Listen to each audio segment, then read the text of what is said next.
Hai. Selamat datang kembali di channel Min Donghua. Kali ini kita akan melanjutkan cerita Donghua, Battle Truck di Heaven. Nggak pakai lama lagi, langsung aja kita ke ceritanya. Check it out. Setelah menebus pil keberuntungan khusus, dalam sekejap hanya tersisa 150.000 poin kontribusi di tanda perintah dosi milik Jonggu, yang membuat Jonggu juga tidak berdaya. Jadi Jonggu langsung memperingatkan Xiaoyan. Untuk memasuki gua penciptaan, gua juga membutuhkan beberapa poin kontribusi. Setidaknya Anda harus menyisakan 100.000 poin kontribusi agar cukup. Jonggu segera mengirim pesan pada Xiaoyan saat ini. Mendengar itu, Xiaoyan mengangkat kepalanya, kemudian tatapannya menyapu banyak monumen batu di sekitarnya. Bagaimanapun, masih banyak hal di aula orang suci yang bisa membangkitkan minat Xiaoyan. Setelah melihat lagi tablet batu Buddha, nama Ningyo sudah tidak terdaftar di dalamnya. Xiaoyan kemudian melihat ke tablet batu lainnya. Keterampilan bertarung seni bela diri. Xiaoyan melihatnya sekilas sebelumnya, tapi sekarang dia melihat langsung ke arah atas. Bagaimanapun sebelumnya, Xiaoyan tidak memiliki poin kontribusi yang cukup. Jadi Xiaoyan hanya melihat nama-nama familiar itu sebelumnya. Meski begitu, Xiaoyan juga menyadari bahwa keterampilan bertarung yang ada di sini ada keterampilan bertarung tingkat kuno yang sunyi. 82 tinju mengejutkan para dewa. Xiaoyan melihat nama familiar ini lagi, karena itu adalah keterampilan bertarung dari klan dewa asli. Tapi tingkat keterampilan bertarung ini bergantung sepenuhnya pada orang yang melakukannya. Dan orang yang memiliki tubuh yang sangat kuat, yang dapat mengerahkan seluruh kekuatan sepenuhnya. Sama seperti Xiaoyan sekarang, dia menggunakan keterampilan bertarung 82 tinju mengejutkan para dewa. Adapun kekuatan yang tertera dalam keterampilan tablet batu, itu telah mencapai keterampilan bertarung kuno.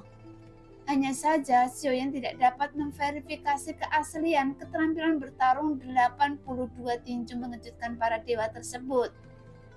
Dan Xiaoyan baru saja melihat bahwa nilai kontribusi yang diperlukan sangat besar, yaitu 20.000 poin kontribusi untuk menebusnya. Dalam hal ini, jika orang lain bisa menghasilkan 20.000 poin kontribusi, itu adalah uang yang banyak bagi mereka. Tapi Xiaofu mampu memperoleh 350.000 poin kontribusi di alam dewa iblis suci di dunia iblis suci. Ini hampir merupakan kejadian yang sangat langka. Namun jika Xiaoyan ingin menebus keterampilan bertarung di aula orang suci, dibutuhkan banyak waktu untuk mempersiapkan nilai kontribusi yang cukup.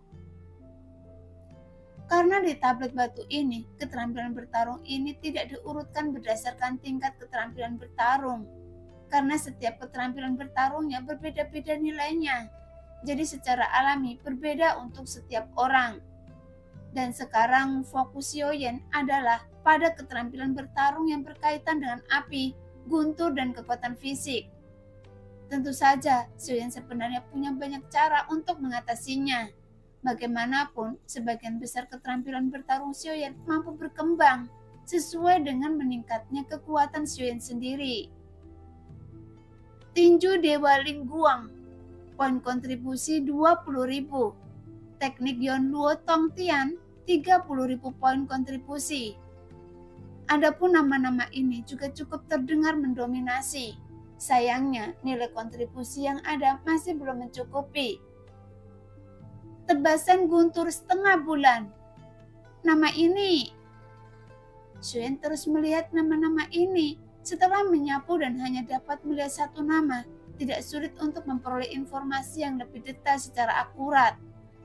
Segera mata Xiaoyan tidak lagi tertuju pada tablet batu keterampilan bertarung. Kemudian mata Xiaoyan menyapu berbagai tablet batu. Faktanya, Xiaoyan juga menemukan bahwa jika dia ingin menukar sesuatu yang bernilai tertentu, nilai kontribusi yang dibutuhkan tidak akan terlalu kecil. Meskipun sekarang Xiaoyan masih memiliki 150.000 poin kontribusi, jika dia ingin menukarnya keterampilan bertarung atau senjata dan lainnya, poin kontribusi yang dibutuhkan masih cukup besar. Jadi untuk sementara Xiuyan hanya melihatnya. Pada saat ini, Xiuyan memandangi prasasti dengan nama senjata dan ada banyak jenis senjata di atas. Namun nilai poin kontribusi yang dibutuhkan cukup tinggi. Segera Xiuyan teringat apa yang dikatakan Zhonggu, bahwa tidak banyak alkemis di dunia kuno Dewa Iblis Abadi. Adapun alkemis yang kuat bahkan lebih jarang lagi. Jadi nilai obat mujarab di sini cukup tinggi. Setelah mata Xiuyan menyapu ke sekeliling lagi, dia segera menemukan tablet batu tentang obat mujarab. Namun setelah melihat daftar pada tablet batu itu, karena Xiuyan berasal dari dunia yang berbeda, maka nama obat mujarab di sini juga berbeda-beda. Dan nama obat mujarab ini juga ditandai dengan tingkatannya. Di atas tablet ini, Xiuyan baru saja melihat obat mujarab kuasi dewa. Dan nilai poin kontribusi yang diperlukan juga ditandai di belakangnya. Dan harganya adalah 20.000 poin kontribusi. Dalam hal ini sebenarnya itu tidak terlalu mahal. Mungkin karena ada beberapa masalah dengan kualitas obat mujarab kuasi dewa ini. Memikirkan hal ini, Xiuyan sedikit menyipitkan matanya. Karena segala sesuatu yang ada di sini terlihat sangat mempesona. Karena banyak barang yang kualitasnya cukup bagus. Tapi meskipun Xiuyan ingin bertukarnya, poin kontribusi yang dibutuhkan masih cukup besar. Namun sejauh ini sepertinya tidak ada yang mengejutkan Xiuyan. Zhonggu, apakah hanya ini yang ada di aula orang suci? Xiuyan segera mengirim pesan lagi untuk menanyakan apakah ada barang lain di aula orang suci kepada Zhonggu. Mendengar ini, Zhonggu berpikir sejenak, kemudian dia langsung bergegas membawa Xiuyan dan lainnya untuk terus bergerak maju. Tepat ketika mereka sampai di belakang tablet batu sebelumnya, tiba-tiba ada tablet batu yang memancarkan cahaya berwarna-warni yang tersembunyi. Melihat itu, Xiuyan mengangkat alisnya sedikit, karena tidak hanya ada nama di tablet batu ini, tapi ada juga berbagai informasi yang lebih detail. Bahkan ada barang-barang pada tablet batu tersebut yang berada di belakang tablet batu berwarna-warni ini. Namun itu disegel dalam sepotong kristal. King Mingye, harta karun yang tersegel memiliki kekuatan segel yang kuat yang dapat mengguncang makhluk abadi, dan itu dihargai dengan 50.000 poin kontribusi. Tungku iblis 9 putaran, 70.000 poin kontribusi. 10 pil ajaib, pil tingkat dewa, 100.000 poin kontribusi.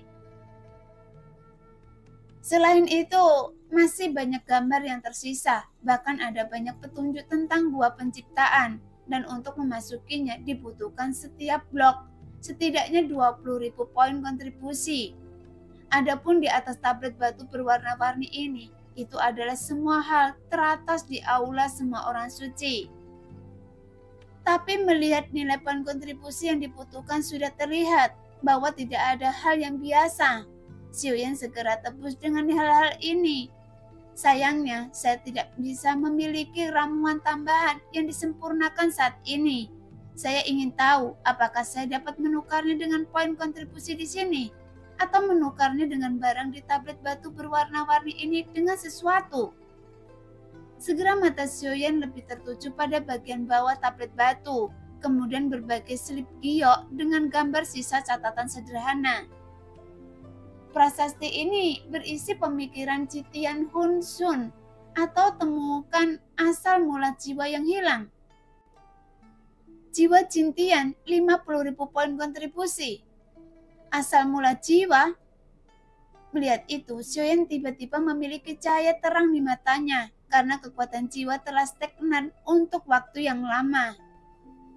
Meskipun dia memiliki kekuatan jiwa dari jiwa gua alam kekosongan, tapi itu masih tidak bisa dibandingkan dengan aslinya. Tepat saat mata Xiuyan terus menyapu, tiba-tiba dia melihat sesuatu lagi, dan itu tertulis bahwa atasan dan bawahan Anda akan disegel dengan pembatas, dan ini mengacu pada monster. Adapun benda itu dihargai 150.000 poin kontribusi. Melihat itu, Xiuyan ingin mengerjakan pikirannya. Namun dia tidak bisa segera memberitahu Guoyan di Lingsu. Bagaimanapun sekarang Xiuyan tidak memiliki banyak poin kontribusi di tangannya. Jika dia ingin merampok, itu juga tidak realistis. Jadi percuma saja memberitahu Goyen sekarang. Sepertinya kita masih harus mencari cara untuk mendapatkan beberapa poin kontribusi lagi, karena ada banyak hal menarik di sini. Tapi asal mula jiwa ini agak menarik, jadi mari kita lihat apakah itu dapat ditukar. Xiaoyan segera memberitahu Zhonggu lagi. Apa yang dia pikirkan, meskipun Zhonggu juga merasa tertekan, tapi dia tetap menukarnya sesuai pengaturan Xiaoyan. Segera seorang pria maju membawa kotak sebening kristal di antaranya. Kemudian dia bisa melihat tablet batu yang tidak beraturan. Samar-samar dia dapat melihat banyak karakter misterius di dalamnya. Yonggu Doshi, tablet batu ini mengandung kekuatan jiwa yang kuat, dan itu dapat mengganggu pikiran orang. Jadi saya harap Anda berhati-hati saat membukanya. Pria itu segera menyerahkan kotak esensi kepada Zhonggu. Mendengar itu, Zhonggu mengangguk sedikit di bawah tatapan beberapa mata. Dia langsung memasukkannya ke dalam cincin penyimpanan. Sekarang hanya tersisa 100.000 poin kontribusi. Menurut apa yang dikatakan Zhonggu, dibutuhkan sejumlah uang untuk pergi ke gua penciptaan. Oleh karena itu, mata Xiaoyan tidak berhenti lagi. Ayo langsung ke gua penciptaan, kata Xiaoyan. Bagaimanapun pertarungan dengan Tianxun sebelumnya itu hampir mencapai batas kemampuan Xiaoyan. Baginya dia juga mendapat banyak wawasan. Sekarang Xiaoyan ingin pergi ke gua penciptaan untuk melihat apakah pil keberuntungan khusus ini dapat membantunya menembus langkah ke-6 keabadian Kaisar dengan cepat. Nah, demikianlah cerita hari ini. Terima kasih yang sudah menonton video Min Earth sampai selesai. Sampai jumpa di video selanjutnya. Bye-bye.